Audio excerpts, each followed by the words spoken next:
You're listening to Next Comes What from Degenerate Art. This is Andrea Pitzer.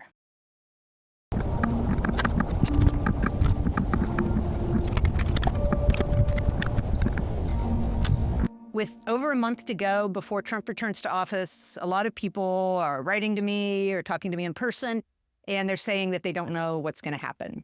Well, we're going to do something with the border, and very strong, very powerful. That'll be our first signal, and a first signal to America that we're not playing games. They're afraid of the threats against immigrant families, undocumented citizens, and U.S. citizens alike. You promised to end birthright citizenship on day one. Is that still your plan? Yeah, absolutely. They're worried about trans kids. Frankly, the Democrats should have used some of it because they went, with all the transgender that they were doing and with the men playing in women's sports. Well, if they wouldn't have done that, maybe they would have done better. Well, they're worried about a rollback on civil rights for Black people and LGBTQ plus folks and a lot more populations. To people who see, oh, he's bringing in all of these people from Project 2025, he must know what it is. Well, what? I don't know what it is, no. I don't know what it is. You still don't know what it is? But I heard certain things that I didn't like. Your... And by the way, I heard certain things that are phenomenal.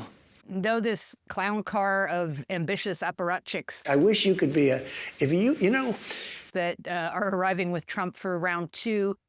You have such potential. If you could be just non-biased. They have definitely identified some targets. You hurt yourself so badly. But it's hard to be sure exactly how far they'll be able to take things. So no more family separations. You're not reviving the zero tolerance. It depends on the family. Or how best to trip them up. I'm the chief law enforcement officer. You do know that. I spoke last week at an event in Roanoke that I'll talk more about later. And one person asked me to go through the worst case scenarios of what a Trump administration could look like this time out, based on the history of other places where, democracy had run into trouble, places that I'd studied. Well, one of the places that you mention in the book, and which of course is in the news now, is Burma and the Rohingya camps there. So can you talk about what you found when you were there in 2015? When I went, it was just 2 weeks after Donald Trump had declared his candidacy, and no one was taking him seriously at that point. But the rhetoric he was using already about Muslims, about Latinos, was exactly the rhetoric that I heard when I landed in Sittwe, which is on the western coast of Myanmar and is the capital of Rakhine State, where these Rohingya camps are located. And it was kind of unsettling to me at that time to notice so clearly that this kind of rhetoric is really a universal rhetoric, and the brakes on it seem to be how strong are the institutions in a given place. And I touched briefly on a few small things, but I really encouraged everyone to think about how to take action. I don't want to be here just scaring you. Instead of spending a lot of energy trying to picture the absolute worst outcomes that we could come to. In the U.S., we're right at the edge of this, right? But we are not like Nazi Germany. We see these echoes of it that are extremely disturbing. We see the power Trump has, which is also super, super disturbing. He's going to come into office with more power than probably any individual in the history of the world. But we have all this knowledge. We have all this ability to communicate with each other as well. And it is not going to be a short-term prospect for all of us to be facing the kinds of conditions that you're most worried about facing. Don't give that up. Don't surrender it before it's even taken, right? It's necessary to ponder these things enough to know what direction you want to go, but it's just as important not to drown yourself in despair and paralysis. This is a government of the people, right? So we have to act like we mean it. Today, I want to talk about some organizing that people did under repression and authoritarian regimes around the world. And some of their actions were planned, some were improvised, and a lot of them were carried out in very difficult straits.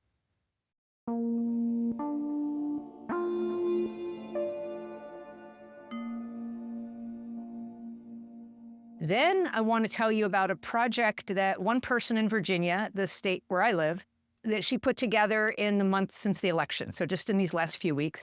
It's a community that I love to be a part of. And I love it here that you can't go anywhere and not meet somebody that knows somebody that you miss. Then at the end, I want to offer some thoughts on the kind of things just about everyone might be able to do right now before the new year even starts. You've got to help us, Doc. We've tried nothing and we're all out of ideas.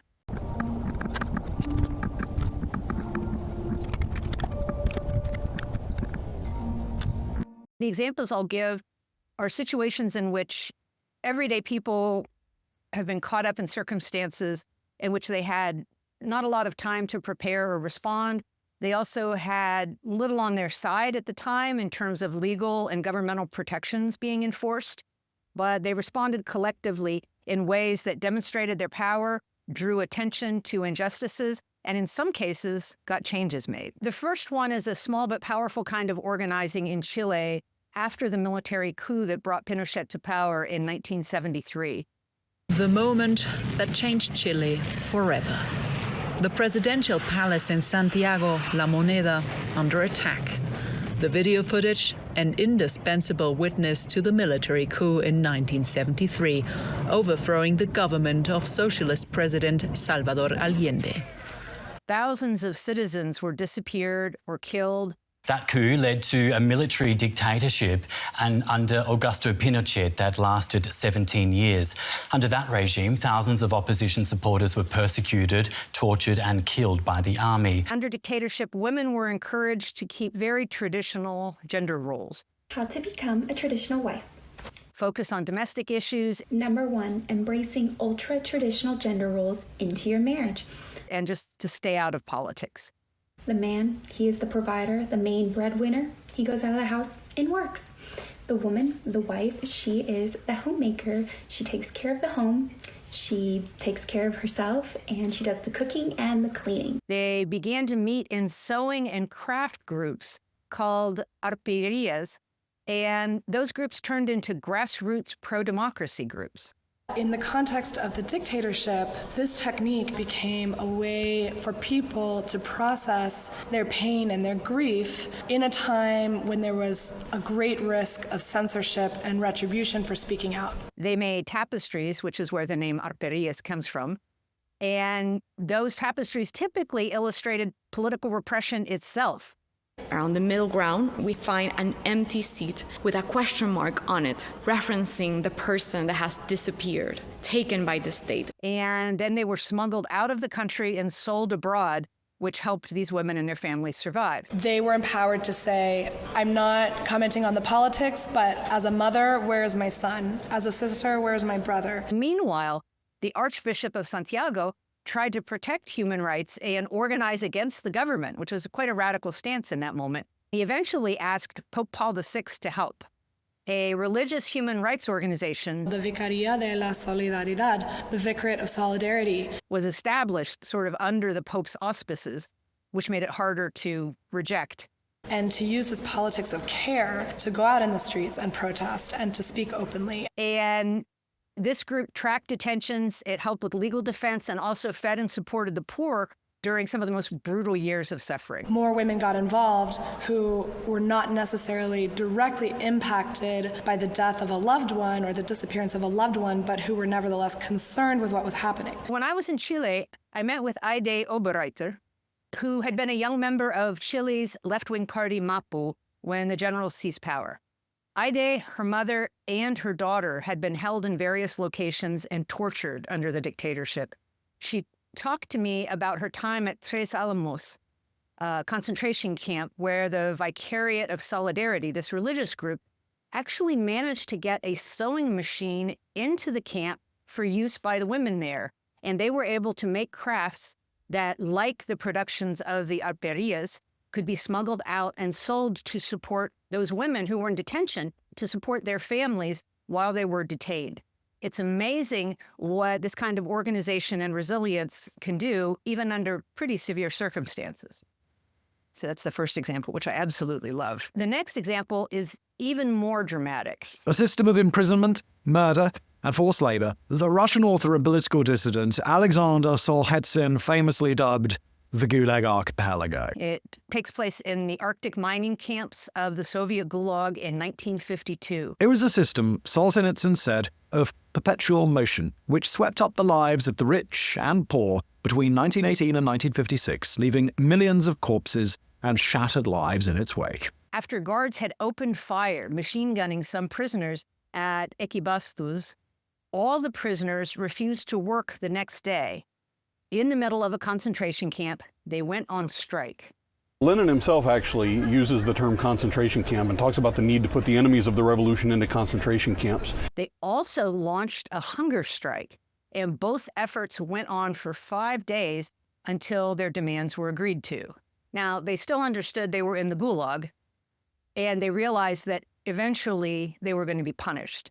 And in fact, in time, Gulag officials ended up splitting up all these prisoners who had organized in solidarity, broke up that group, and shipped them off to other camps. In his book, Death and Redemption is the name of the book. The Gulag and the Shaping of Modern Society is the subtitle. Professor Stephen Barnes, George Mason University, is the author.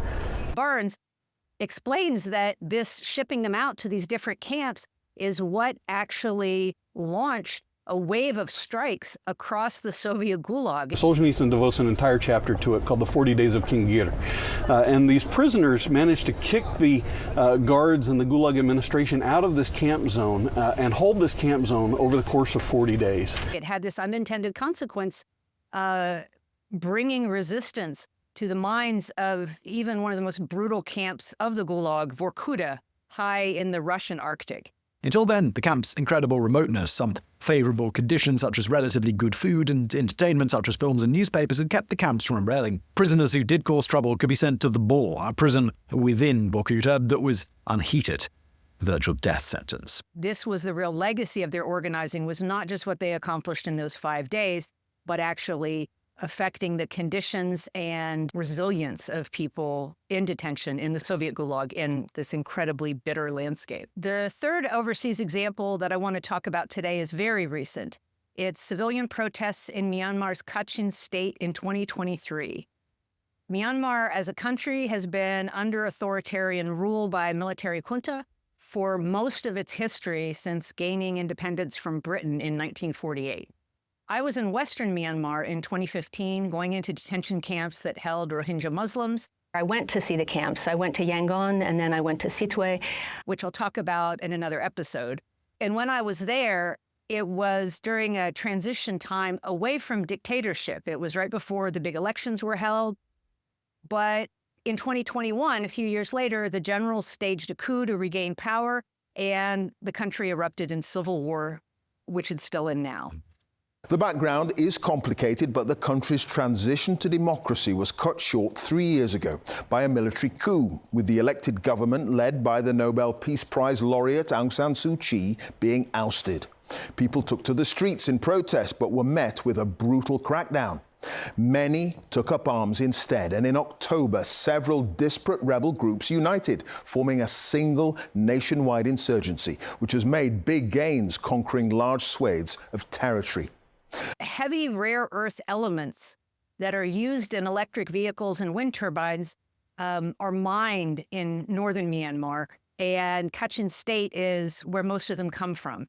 Because of the new regulations, it's difficult to do that mining in China, or at least to do it profitably. And so Myanmar is right across the border. There are also abundant reserves. These dirty industries are being exported to Myanmar, and then the materials come back to China. It's $1 billion industry. And Myanmar's civilian government in 2018, before this recent coup happened, outlawed this mining.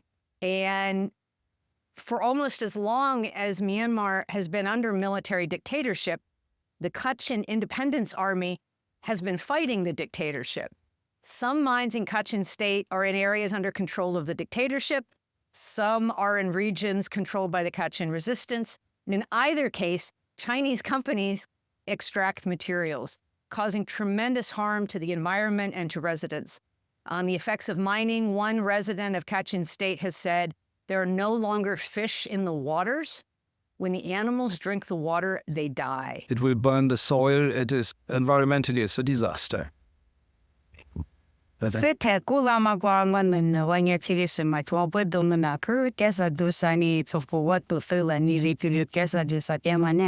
2023, in the middle of a civil war, against the wishes of both the local independence army and the federal dictatorship, a militia leader threatened to kill those who opposed the mining. More than 1,000 villagers gathered to protest this mining and its effects on the community. For a time, they actually forced a halt to mining operations in some regions altogether, and their resistance has pressured the independence leadership to confront Chinese mining companies and is shifting the very nature of the geopolitics in the region. Now, these three cases may feel like an odd assortment to consider, but I wanted a wide range of examples to show how even in the worst circumstances, everyday people can come together to consolidate their power and push to make things better. And I'll note that though the settings for these actions are civil war and concentration camps, all three examples have to do with labor rights or exploitative bosses and corporations in some way.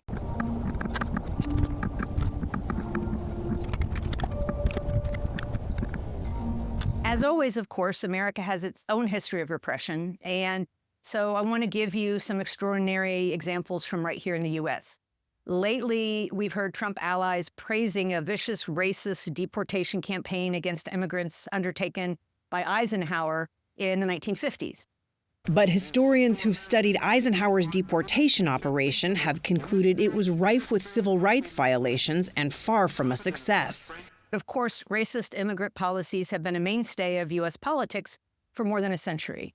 One particular example from 1931 is known as the Lemon Grove incident, and it's worth pointing out here in some detail. Here in Lemon Grove, it was the Lemon Grove Grammar School was not segregated at the time in the 1930s. Some families in Lemon Grove and San Diego County at that time were Mexican, and in the wake of the economic hardship of the Great Depression, anti-immigrant sentiment had been on the rise and had really been capitalized on for political ends. The social environment, the discrimination during the 1930s towards Mexicans prompted the school board to segregate the Mexican kids from the Anglo kids.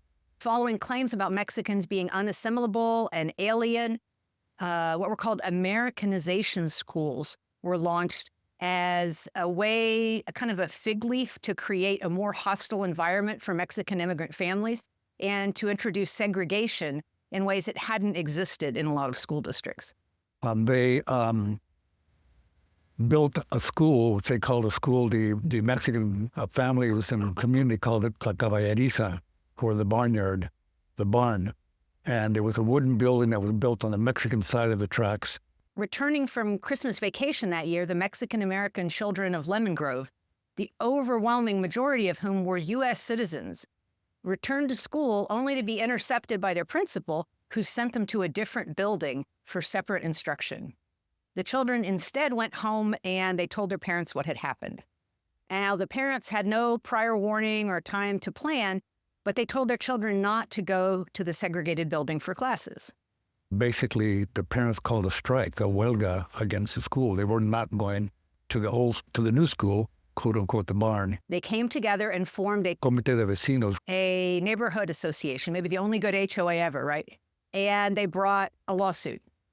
Parents, they just reacted in the moment and organized as best they could, but their efforts ended up resulting in one of the earliest cases of successfully fighting classroom segregation in the U.S. San Diego Judge Claude Chambers ruled in favor of the Parents Committee. The case was won because in the state of California at the time, it was illegal to segregate white kids, right? And Mexicans were considered white at the time.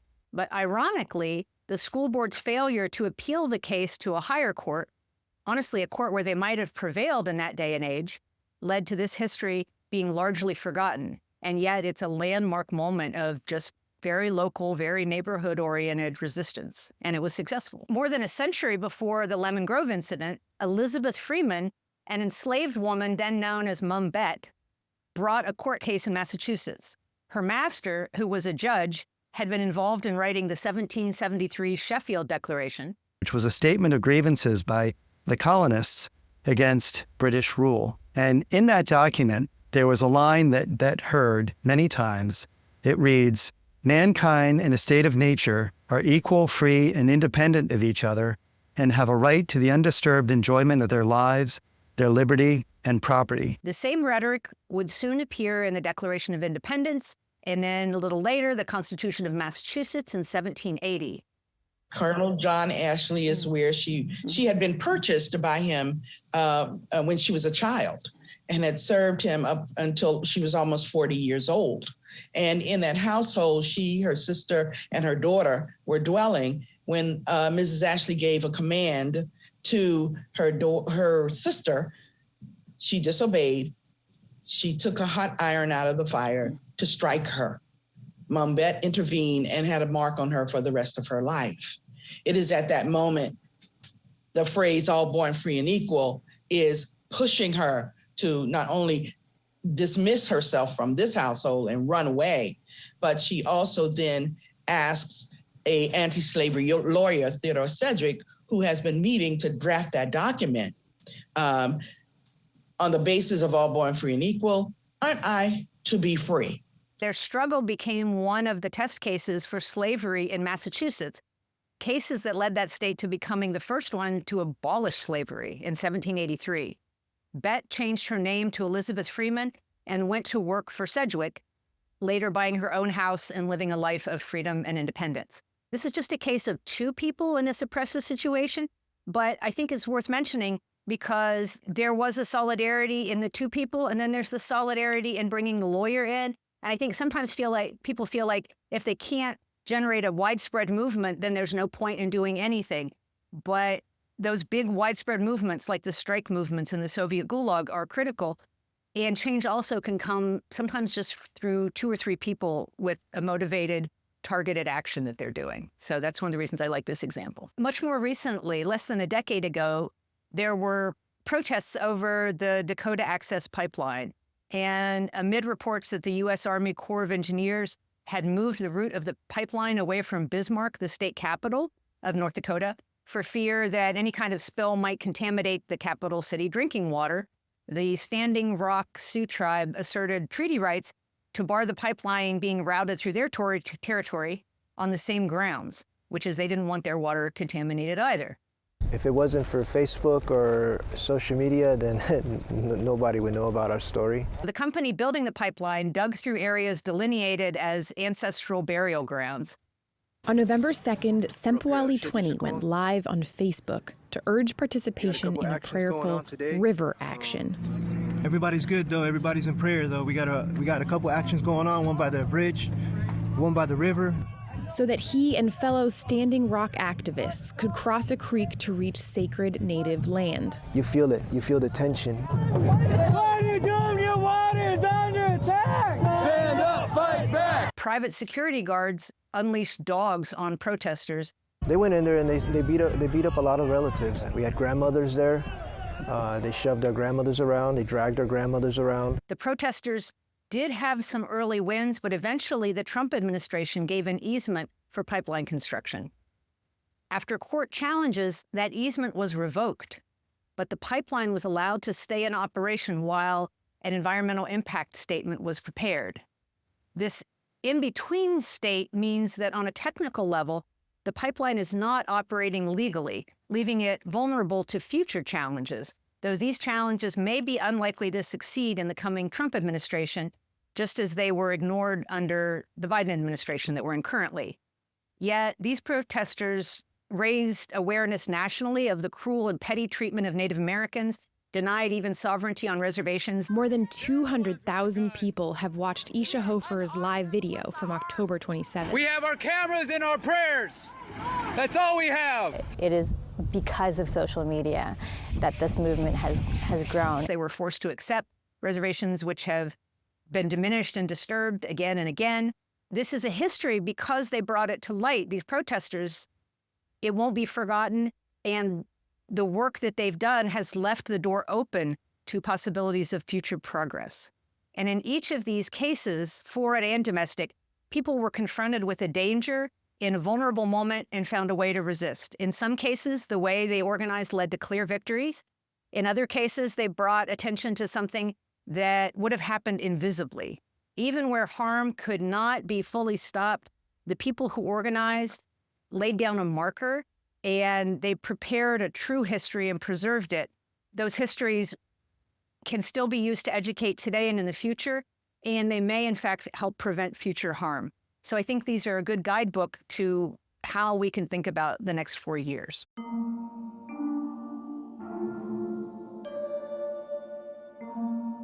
Some of these stories may feel far away or distant in time. It might still be hard to think about what to work on before the looming threats and actions are taken by the Trump team the second time out. So I have an example of something from the last month to share with you, and it's just the kind of thing that a lot of us could do. Like you, I was trying to figure out what to do and how to deal with the weight of what's about to happen. I met a woman named Dina Imbriani earlier this year. She is a good friend of mine, and she lives in the Roanoke area. She runs an outdoor skills business that does a lot of great stuff in her community, and we stayed in touch since. My husband and I were driving into Roanoke from Catawba, where we live, and I saw all the Trump signs and gave them all a big thumbs down, and some trucks that we passed and maybe some houses that I thought looked like those people voted to end our democracy. It was very cleansing, and the reason why the thumbs down was very cleansing was advice that I got from a 20-year-old here in the office, in the audience, who's very near and dear to me, and said that the thumbs down is much more impactful than the yellow finger because it's a sign of disappointment instead of anger. We talked the week after the election, and she said she wanted to put an event together, that she wanted to try to find a way to protect the people she saw at most at risk of being attacked in a second Trump administration. I started thinking, who do I know and what can we do? A few days after this event happened, which was just last week, I sat down and talked to Dina about exactly how she put this together. And Dina said that she had first called up Sam Razul. I'm enraged, but I cannot afford to have despair because the children must have hope. A Democratic Virginia state delegate representing part of the city of Roanoke. Sam, being the guy he is, of course, took the call and chatted, and he's very much a voice of reason. And he was asking me questions like, what's bothering you? What matters most to you? And the things that matter, I think, to all of us really at this point is women's reproductive health, the refugee community, the LGBTQ plus community, veterans and seniors losing benefit, all those things. So we talked through it, and he said, okay, well, what talents do you have? She said, well, I know a lot of people, and I know a lot of people who feel the same way I do. And he asked her if she could get together 20 or 30 people. So she approached the owner of the Grandin Theater, and she asked for use of his space to invite people to a community meeting. I never try to sugarcoat things. I think that the next 4 years will be rough. It'll be even different than the previous administration. They're very well organized this time. She started by inviting people who were at least marginally known to her, because there had been a white supremacist banner hung reportedly by Patriot Front in Roanoke not long before, and she didn't want the event to be crashed by anyone who was just looking to cause trouble. And when I asked her, well, what would you say to somebody who's interested in trying to set up something similar? She said, kind of in the spirit of what Sam had told her, work on your strengths and talents and think about what talents are needed to pull something together, and start going through your community and your network of friends and people that you know that have those talents. As a group, nobody has to do everything. You can pull those things together as a community. She had invited 6 or 7 different groups from Roanoke to speak. And I asked her why so many different groups. And she was saying that it was important to meet people where they're at and give them a topic that they might feel strongly about. The same things are not going to appeal to everybody. And by having a variety of people who she only let speak for 5 minutes each, people would have a chance to see what resonated with them, and that she felt that everybody that she'd invited would hear something that would engage them. The whole point is to keep the train rolling, to respect your time. There's a lot to talk about. One of the most moving things I thought she said in our conversation was that to actually protect our community, they can contact people, they can contact representatives, they can do things to help support the national sort of fight that's going on to save democracy in a large way. We can talk to them. We can do that through our voting. But to actually protect our community, we need to do that hyper-local and in our communities to make a difference, to keep people protected. Dina invited speakers to talk about refugee and immigrant help, women's reproductive health, diversity initiatives, the LGBTQ community. Roanoke is not only a hub for refugees, but it is also sort of the southernmost hub for a lot of women's health care. Now that pregnancy management in healthcare is in crisis across most of the states in the South, certainly everything to the south of Virginia. North Carolina is marginal at this point, but Roanoke takes even their overflow for some kinds of procedures. Freedom means choice. This was the scene on the federal court steps in downtown Roanoke this afternoon as people came to terms with the fact that the Supreme Court could overturn Roe v. Wade. She had each person speak about the projects they hope to establish going forward and what they were already doing. And more than 60 people showed up. I drove down from Northern Virginia to attend, and my friends Beth Macy and Tom Landon were there too. The author of Dope Sick and Raising Lazarus, Beth talked about harm reduction, something near and dear to her heart for years, as well as the new diaper bank in Roanoke. And Tom, who works with Blue Ridge PBS, talked about how local media has been decimated across the country. And he stressed the importance of supporting Cardinal News, the Roanoke Times, and the Roanoke Rambler so that the public can actually realize what's happening in their own community. I spoke too. I'm going to give you the bad news first. I talked a little bit about who would be most vulnerable under a second Trump administration. And I told people to not wait, to plug into networks right now before any new crises hit. It's a gift to have this time before January 20th, okay? It is seriously a gift. I encourage the audience to contact their representatives about what was happening on the national level, but to get busy now building the kind of country they want to see right there in Roanoke on the local level. And by the end of the night, Sam had gathered an action list of specific tasks to help various groups and people who were willing to spearhead those initiatives. You don't have to devote 40 hours a week to this stuff. If you just pick a few targeted things and do it regularly, just the people in this room will make an enormous difference. Plans were made for a second meeting. Dina is planning a website for Do Good Virginia, which is the name she's given her group. And she is coordinating with the additional interest raised by word of mouth for larger groups to be involved in the future after people who attended started talking it up to people that they knew.